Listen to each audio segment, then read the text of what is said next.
If you're new here, I'm playing the Ys games in numbered order, and man oh man, going into Ys 1 after finishing Origin was quite the shocker. You're telling me Ys is a traditional JRPG series after all? There's towns, quests, tons of items to find, and NPCs to get to know? Yep, this is a proper Ys RPG experience, and I'm here for it. Before I go on, consider leaving a like. It really helps the channel reach more RPG fans, and subscribe for weekly videos on all sorts of RPGs. Anyway, I'm covering both Ys 1 and 2 at the same time because they've been packaged together since the 80s, and that hasn't changed with the most recent release, Ys I II Chronicles.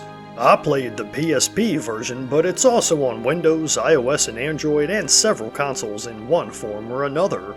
And thank you to Pikachu Play on YouTube for the Ys 1 footage in this video. I couldn't find good footage of Ys 2, but it looks basically the same.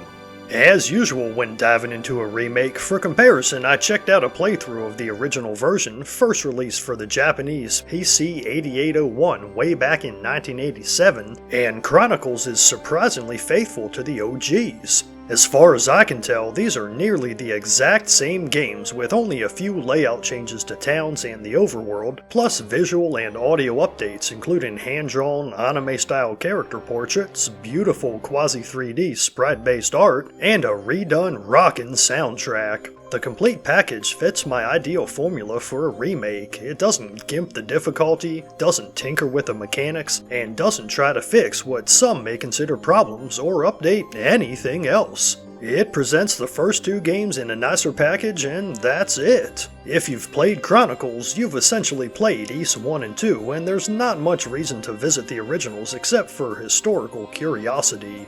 So why both games in one package? Well, each title only lasts around 5 to 10 hours on its own, and Ys 2 picks up immediately where the first game, properly known as Ancient Ys Vanished, abruptly leaves off. Between them, they chronicle the full story of Adol Kristen's first adventure. Unlike most JRPG series, nearly every Ys game focuses on this red-headed hero, and as my first introduction to him, Ys 1 impresses. He's your typical silent protagonist, but it's immediately evident he's all about helping people, which is enough motivation for me. After washing up on the shore of a sleepy town called Manea, Adol spends quite a while getting to know the village folk, who are helpfully tracked in a menu that lists the people you've met, along with a bit of info about each. This heavy focus on characters adds a real charm that many contemporary RPGs lack. See, Ys is among the earliest JRPGs to tell a fleshed out story with lots of lore and named characters, and I actually cared about these people and wanted to help out after getting to know them.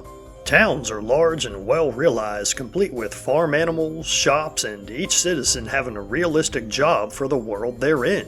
While most quests are standard RPG fare from a modern perspective, it's cool that you're not just going after some random magical artifact then moving on, a la Dragon Quest. That said, Adol's main goal in the first game is to gather the 6 Books of Ys in attempts to discover what happened to the ancient land, which is a little more interesting than it sounds. Each book is readable and provides a bit of lore and world building, which helps distinguish them from boring MacGuffins, though they're hilariously short, more like one-page pamphlets, but I'll let it slide. Ys 2 continues with Adol's investigation of Ys itself. As far as I know, it's the only entry in the series to actually take place in Ys, but I could be wrong about that. Ys 1 and 2 feature a number of gameplay novelties for their time. For one, they've got regenerating health. Granted, only when you're outside dungeons, but it's still dang convenient not having to run back to town to heal while out exploring. It's incredibly useful, but also so unexpected that I often forgot it was there and would run back to town anyway, since you do need to stand still for a few seconds before healing begins. More notably, these games use a unique style of combat called the bump system. No turn-based battles here, these are action RPGs, but instead of swinging a weapon, you automatically damage enemies by running into them. Okay, it's a little more complex than that. You need to touch the enemy before they touch you, since enemies attack the same way. this looks kinda weird since Adol's sprite doesn't even look like he's holding his sword out to attack, and at first I thought I was doing something wrong, but nope, you just run straight into enemies. Not head on though, that's a good way to take heavy damage. Hitting an enemy from the back or side is far more effective and lets you chip away without getting hit yourself. This took me a while to get the hang of, especially since a tricky at first diagonal approach is the best strategy, but I ended up having so much fun with this system that I'm surprised other RPGs haven't copied it. I wish they would, even today. I'd love to play a new 2D action RPG with the bump system. It's fast and satisfying with just the right amount of maneuvering required to stay engaging for the duration of both games, while never feeling too difficult or unfair. It's easy enough to run away from any enemy that deals too much damage, then grind up and come back, but if you're good, you can take on even super tough baddies beyond your level. I don't recommend that though. Like other Ys games, levels matter a ton here, as even one level up greatly increases your damage output.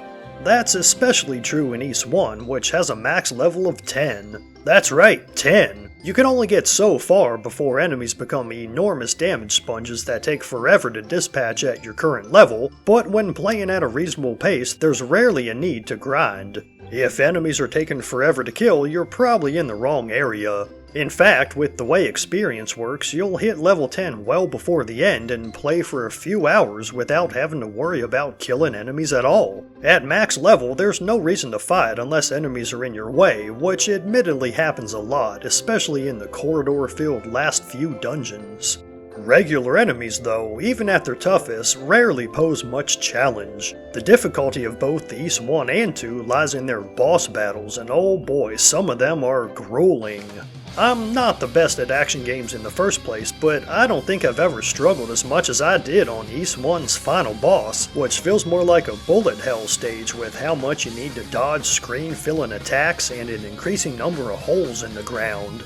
Unlike bosses in many other action games, this guy doesn't follow a set pattern, instead reacting to how you move, so while it seems unfair at first, it's all a matter of figuring out the best strategies and how to react quickly, as well as pure practice. Of course, when I finally did beat him, that attempt felt super easy, go figure, but that's part of the satisfaction, ain't it?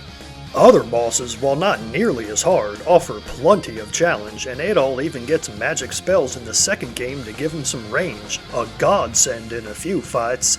Ys II in general is an easier adventure, but has more variety, more locations, more everything, including a much higher max level and lengthier playtime. It's a worthy follow-up as expected, since Ys 1 and 2 were originally intended to be released as one game.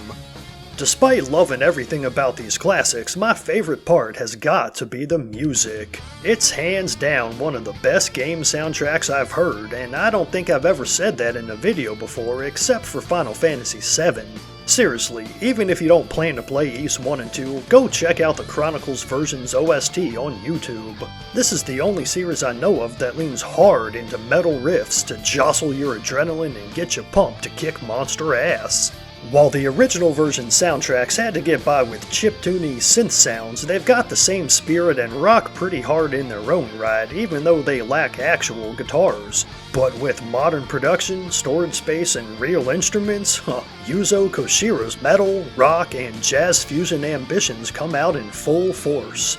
The first game's overworld theme stands out, as do most boss themes, but you can't go wrong with anything on the soundtrack, even the quieter stuff. Fena's theme in particular is one of my favorite pieces of video game music ever. It's the song that plays on Ys 1's title screen and had me putting down my Vita to wipe away a tear.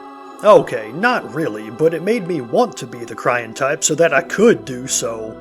It doesn't feature any guitars, it's just a peaceful tune with amazing choir voices and beautiful woodwinds that crescendos into a feast of strings and horns. I'm shocked by how well this meshes with the mostly rock songs you get during gameplay. Somehow it all works, and I get why fans highly revere Ys for its music. It's a big reason combat feels fun all the way through, so I would not recommend this as a so-called podcast game. No freaking way. Put those headphones on and get absorbed into the action.